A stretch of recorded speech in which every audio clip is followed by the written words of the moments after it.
কোরআনে দাড়ির দলিল আছে? দাড়ি বলবে নাই। কোরআনে কোথায় দাড়ির দলিল আছে বলেন তো দেখি, কে বলতে পারবেন? কঠিন প্রশ্ন। 500 টাকা পুরস্কার দিব আমার পক্ষ থেকে, জান। যদিও 500 কোনো টাকাই না, টাকার মান দিন দিন কমছে। কোন সূরায় দাড়ির কথা আছে কে বলতে পারবেন?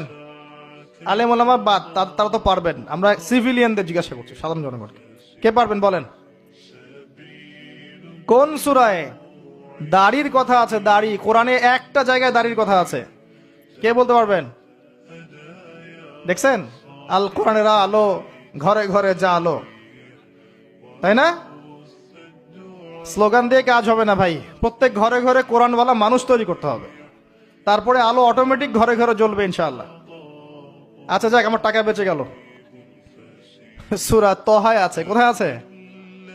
সূরা তহার মধ্যে আছে, একটা জায়গায় দাড়ির কথা আছে, সেটা হচ্ছে হারুন আলাইহিস সালামের দাড়ি। কার দাড়ি? হারুন আলাইহিস সালামের দাড়ি।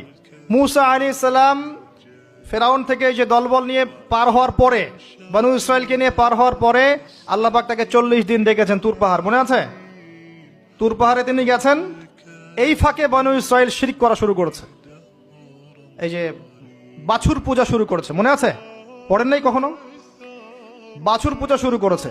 মুসা আলাইহিস সালাম তাওরাত নিয়ে আসছেন, এসে দেখছেন যে কওমের এই অবস্থা। তিনি রাগে তাওরাত ছুঁড়ে মারলেন। তিনি প্রচন্ড ব্যক্তিত্ব সম্পন্ন মানুষ ছিলেন, গায়রতওয়ালা। রাগে তাওরাত ছুঁড়ে মারলেন এবং এসে এই যে হারুন আলাইহিস সালাম যাকে রেখে গিয়েছিলেন যে কওমকে দেখাশোনা করবে, তার দাড়ি চিপে ধরলেন। তুমি থাকতে এরা এই অবস্থায় গেল কিভাবে? এক হাতে দাড়ি, এক হাতে চুল, চেপে ধর। তুমি থাকতে এই অবস্থা হইল কিভাবে? সূরা তহা পড়ে দেখেন। তখন হারুন আলাইহিস সালাম বলছেন যে হে আমার ভাই, আমার দাড়ি আর চুল ধরো না, এই একটা জায়গায় আছে।